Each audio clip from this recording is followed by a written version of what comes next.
Hi, I'm Josh. Welcome back to my channel. Today I'm going to be doing 3 more science reviews that are themed around women in STEM.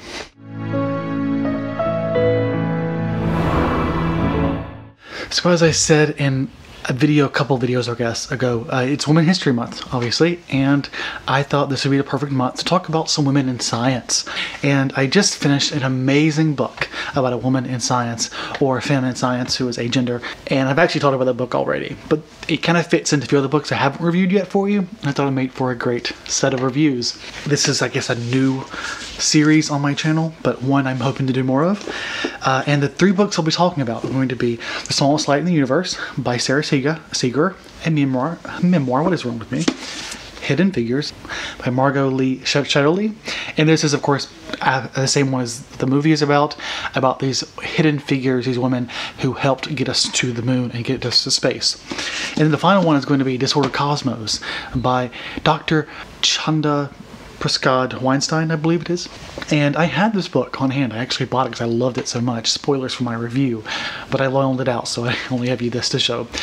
I am going to save this review for last because I've now talked about it for 2 videos in a row. This will make the 3rd video in a row that I've talked about this book. So if you've seen me talk about it already, I'll make sure you have a chance to sign off. But I do want to talk about these 2, which I've talked about as well, but not in a standalone review. So without further ado, let us get started. I think I'm going to start actually with Sara Seager's memoir, and that's because, why? I don't know. This was a really good memoir. This is a memoir by a astronomer, I guess you would call her.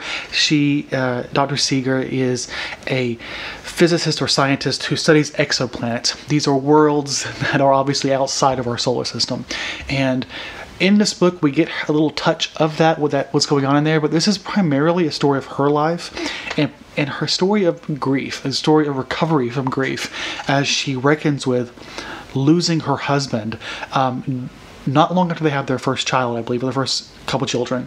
So he dies fairly young, I think, from a prostate cancer condition, and this book really reckons with that right away. It opens up with a story about interacting with someone, and they get mad at her, and she says, well, my husband just died, and we basically just get confronted right up front with it, and we have to deal with that, and it's sort of always there in the back of our minds.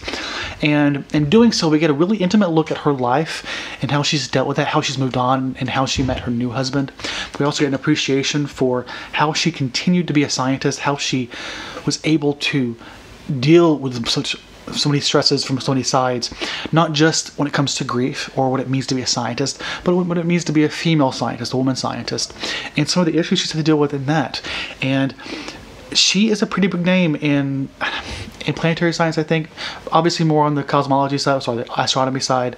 Planetary science is a broad field, which I might touch on more in this video, but she's focusing on, obviously, the exoplanets, and studying exoplanets is hard because our telescopes can't see that far, especially when these planets are so close to other stars. So what we can garner is kind of small, but there's still a great deal we can learn. And I get this edition from the UK, I think, because I really like this cover. There's another one that shows just her and her kids. I think I'll show it here. But I really like this one just because it sort of shows you her in the cup up there, and it shows you sort of orbiting different exoplanetary bodies. And this one, not my favorite of this collection. That's only because one of these is going to beat us out of the ballpark. But I still gave this 5 stars when I read it because it was such a powerful and beautiful work. And I would probably classify this more on the memoir side than on the science side, but it still constitutes a work of sort of women in STEM, which is why I think it fits in this set of reviews.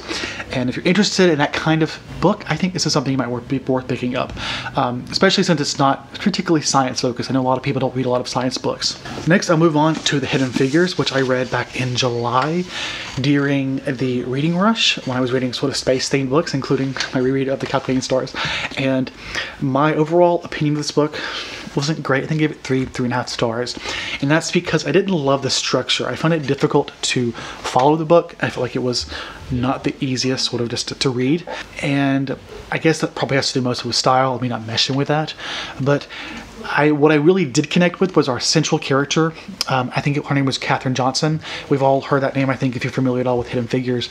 And She isn't the central character of this book, although I feel like it would have been better if we had used her as a sort of central character to help us sort of follow in the narrative. Like, obviously there's much more to this process than her, and I think that's evident in the fact that she does become almost central to the narrative partway through the book. But I think if the book is sort of more centered around her and tried to move forward with that perspective, it might have made it more of an effective story overall, personally. And I really connected her just because she is, like many scientists, someone who values the passion of learning, of trying to understand the world we're in. And I think you get a bit of that in Sara Seager's book, but that's very prevalent here, especially in Katherine Johnson's story. And that was probably the most effective part of this story here. Now, is it something worth reading? I think so, because this is something that is so often overlooked, this type of history. When we think about women in STEM, this is a big one, a big piece of history that has been overlooked for so long until this book came about. And now we have the movie, and I think the movie does do an efficient job. But I did see a recent TikTok, which I know it sounds ridiculous, but there's some pretty good content on there, basically acknowledging the fact that it's actually a bit of a white savior movie, which I never noticed until it was pointed out to me, which obviously is my own privilege. But while the story does center on these black figures, these hidden figures, somehow they still manage to tie in that sort of white savior complex, where we have this central NASA figure who basically puts himself out there, like knocks off that sign that says white people only could go in. And I don't know how central it is to the movie, I haven't seen it in a while, but it was definitely a part of it. And once it was pointed out, it was like, you're right, that was sort of an unnecessary white savior complex being added in there, rather than just let them be the heroes of their own story. But I think the book's very informative, if not always not the easiest to read. Now, on to the last review, which is The Disordered Cosmos. Now, this is one I just finished reading. I had a whole vlog for it, and I did a recommendation video over 10 books you could read in and outside of Women's History Month. And I want to do a standalone review just because I feel like it deserves like something to reference if people want to hear more about it, and I think it's a good way of doing that. So this book is a memoir, much like Sara Seager's book, but it is more than that. It's a memoir that also acts as a sort of societal discussion as well as a scientific one. We have Dr. Prescott Weinstein, who is herself a femme, agender, queer, Jewish black scientist. And there's a lot of labels to say that we have this person who has made a name for herself in physics and in science. And she represents something that is really lacking in physics, that is to say, representation from a lot of different areas, black women being a big one. And she talks a little bit about her gender in here and about being agender. She still identifies as she, her, and I think maybe femme appearing would be the best way of describing her rather than a woman. But she just doesn't ascribe to the traditional gender norm. Nevertheless, of course, she still has to deal with gender-related discrimination because she is femme presenting.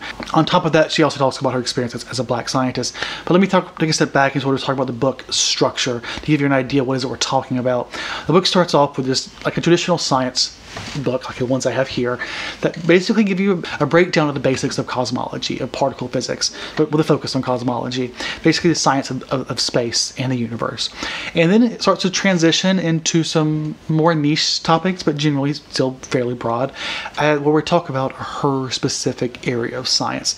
One big area that I think stuck out to me was probably dark matter, and she talks about her work, what she's done, and how she's contributed to the science as a whole. While doing all that, of course, she also has sort of a conversation about the terminology and the discrimination within the science field and within cosmology and the terminology that exists within it, because it's inseparable, the way in which we see the world and the way we label the world and the biases that we have in doing so.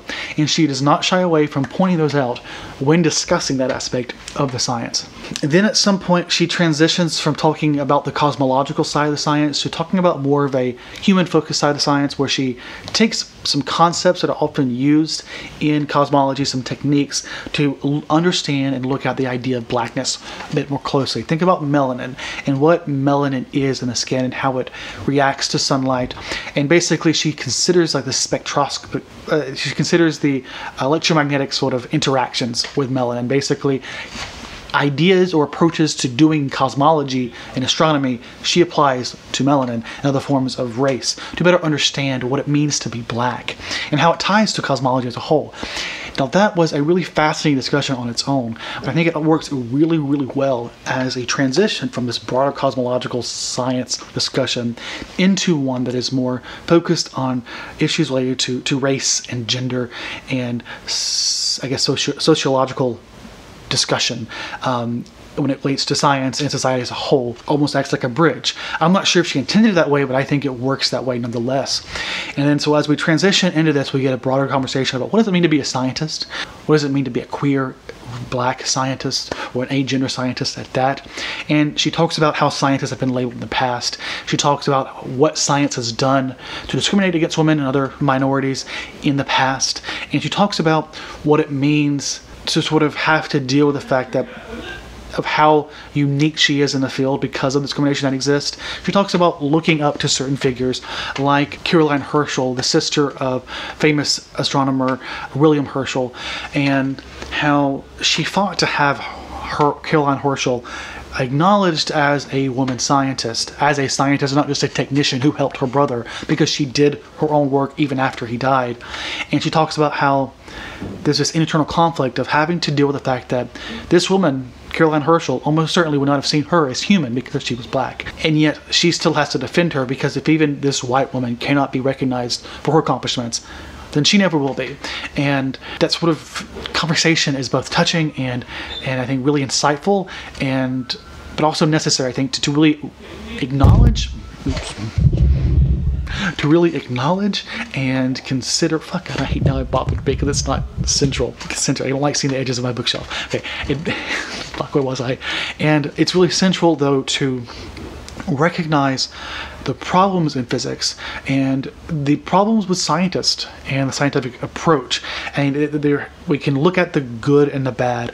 We have to recognize that they're inseparable. They are part of one another. And I think a bigger part of this conversation, especially in the sociology side, is this idea of interconnectedness. She even takes it all the way back to quantumness. Quantumness being this idea that all particles are interconnected on a quantum level. It doesn't matter if they're on the other side of the universe, two particles can be intertwined, and what happens to one will affect the other instantaneously.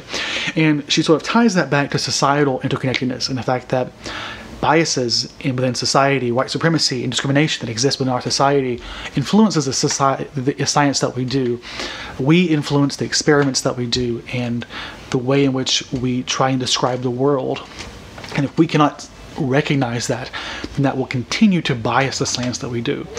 And it was such a fascinating conversation, not just because it analyzed science, which I'm a part of, and a field of science, which I'm a part of too, at least on a broad scale. I'm not a cosmologist, I'm a planetary scientist.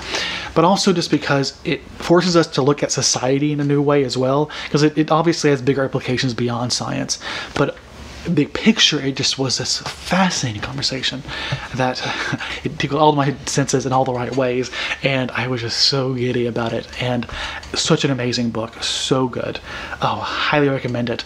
And out of all these books you pick one to read, it would be that one. One thing I haven't said, which I guess I should say, is a lot of people have complained about this book being too scientific in the beginning. And I get it. I get that when you pick up a book that's based in science, and it's really hard to follow some of the ideas. But I mean, I think there's a misconception on how you're supposed to approach these books. It's not the kind of book where you pick it up and you expect it to know everything when you're done. The book is obviously intended for a lay audience, a regular reader, not a scientist. And it's okay if you pick it up and don't understand it. I think there's this misconception that scientists can just understand everything, when we absolutely do not. I mean, rarely does anyone pick up any type of scientific literature and just understand it right off the bat. I mean, it takes a lot of time to slowly accumulate ideas. And even if you pick this up and you only get some basic ideas out of it, you're still gaining something. And if you're intrigued, hell, you can keep continuing looking into it. But don't be discouraged just because it doesn't all make sense to you. That's normal, and it's perfectly fine. And I think it isn't necessary to still appreciate it as a whole, as well, especially as it ties into the conversation as a whole. So to sort of go back to where I was before I went on this tangent again, read this book. It's amazing. It's fantastic. Thank you so much. I hope you appreciate these reviews. I realize now my first two reviews are about half as long as this one, but That's okay. Obviously, this was a more recent read, so it's more to talk about. Thanks so much for stopping by. I hope you enjoyed this. And always have a great day. Let me know if you're going to read any of these. And as always, have a fantastic and amazing day. Goodbye.